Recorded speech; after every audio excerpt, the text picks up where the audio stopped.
Hello, everybody, and welcome to Empire of the Full Moon, Episode 5. I'm Mike Cadaver. Today, we're going to be talking about the second film in Full Moon's Pulp Noir sublabel, the one that just came out called Deathstreamer.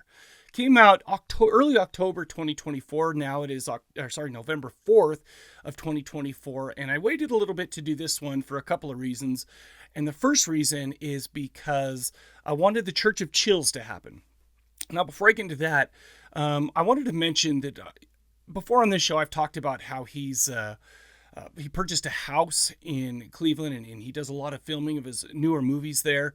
And just like in the old days where he had his castle, he had studios in Romania and in Italy, in Rome.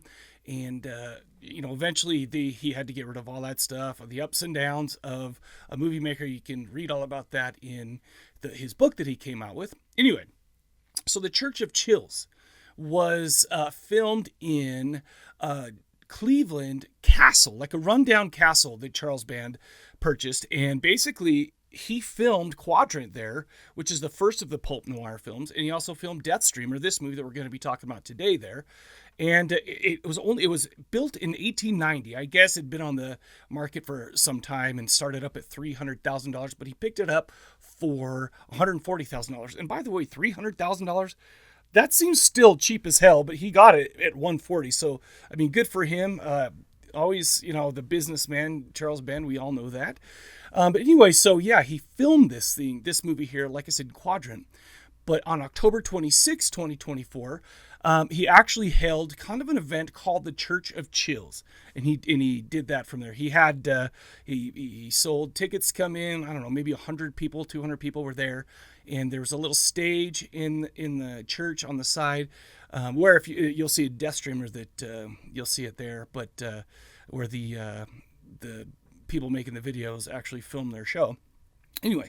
So he got up there, he talked a little bit about what's been going on with him and kind of did a little intro, and then he actually, premiered, he showed this movie. He screened this movie, that's what I was looking for. He screened Deathstreamer, and so that was pretty cool. And then afterwards, he had some of the actors come on, and he did some Q&A with them. Not too in-depth, not too long or anything like that, but pretty cool.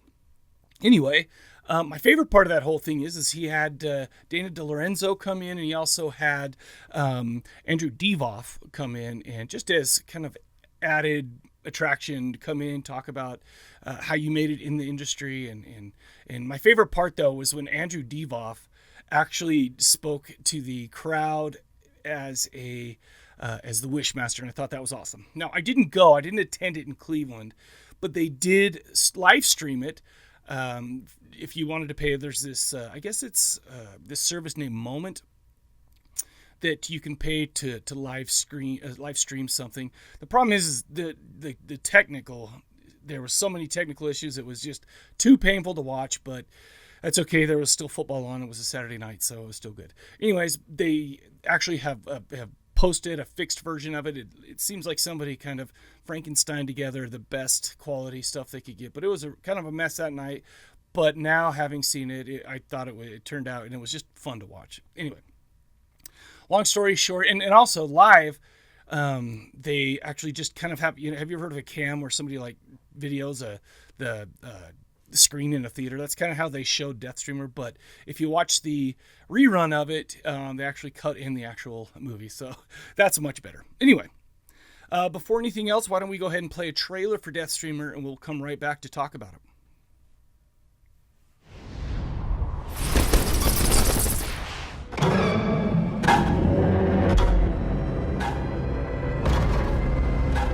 Your heart's beating quickly.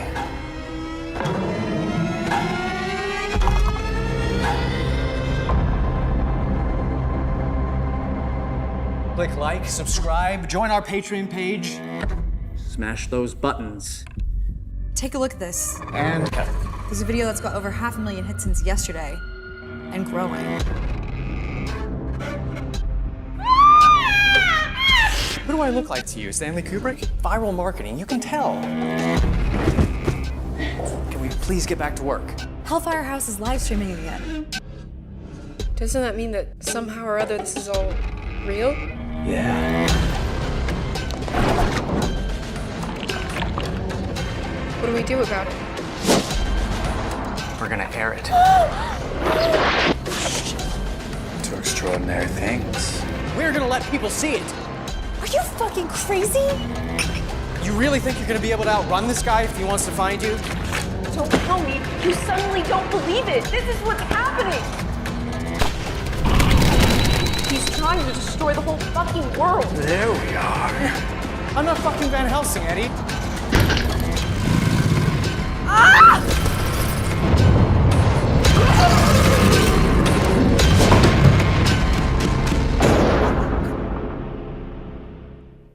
All right, like I said, we're talking Deathstreamer from 2024. IMDb score right now, it only has 154 votes, but it only has a 2.8, which it's difficult because obviously that's super low, right? But it's difficult for me because it's like there's a lot. I mean, I have the ability to watch any kind of crap and enjoy it, right? And it's taken me a long time to get there. I feel like 15 years ago I couldn't have watched something that had a 3.0 or under on IMDb or something like that. I wouldn't even give it the time of day. However, this one, has a 2.8, but I expect that to go up once more people see it, once more people go to IMDb to score it. Anyway, this was written and directed by Charles Band, of course, and we'll get into more of that later. Neil Marshall Stevens also had a writing credit, a.k.a. Robert Barron, a.k.a. Benjamin Carr, who also has writing credits for 13 Ghosts from 2001 and a ton of stuff for Full Moon. I love that Full Moon writers, directors, all this, they all are very pseudonym heavy. They, from even David Dakota and some of the other ones, but I love it. It's hilarious, and it's like one day we should talk about that on this show. Anyways, this movie starred Sean Ullman as Arturo Valenor. Aaron McDaniel is Alex Jarvis. Emma Masaloni is Edwina. You have Caitlin Moore as Juniper, and a bunch of kind of side characters. I don't know what you would put them in as an IMDb, maybe victim or booby ladies or stuff like that. Not that I want to be sexist and just only have put their value on them for their boobies, but you have to admit though that that's kind of part of Charles Band, what he does. And anyway, let's get into the plot. Alex, Edwina, and Juniper run a podcast all about the supernatural and the unknown called The Church of Chills.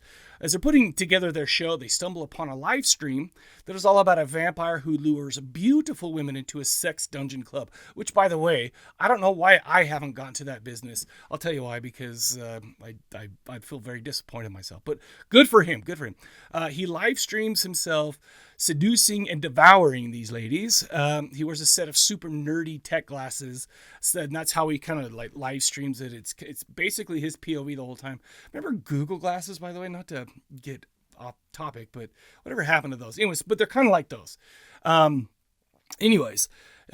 It's thrilling because you get to see him, you get to see, before he kills them, you get to see them during their death, and it's just, you get to see everything from his point of view.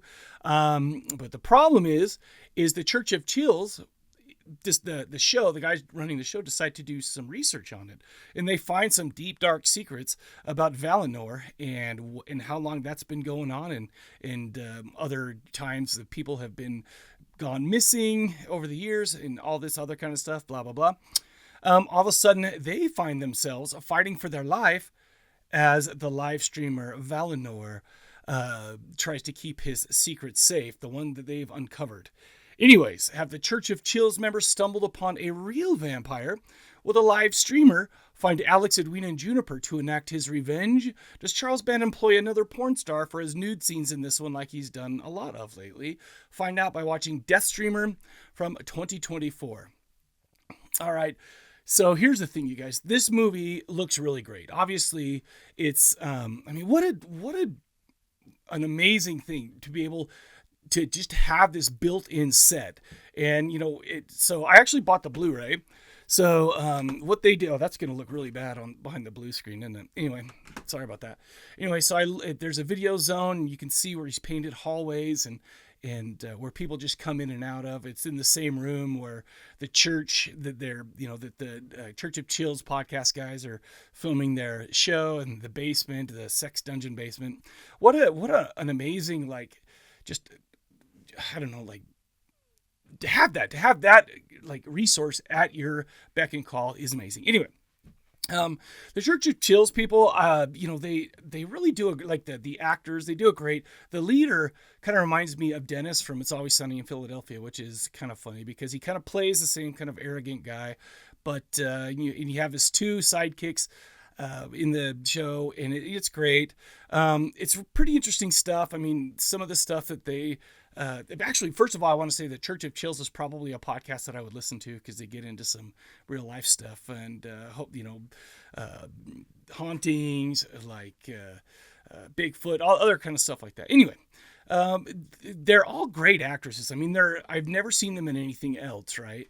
But because of the fact that it looks really good and the framing's good, the coloring is good, and they do good. It looks very professional.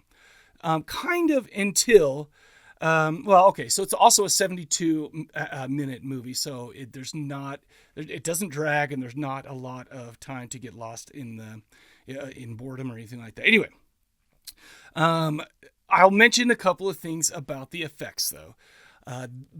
So on the one hand, there's a very inventive way that Valinor is able to, and how they show him able to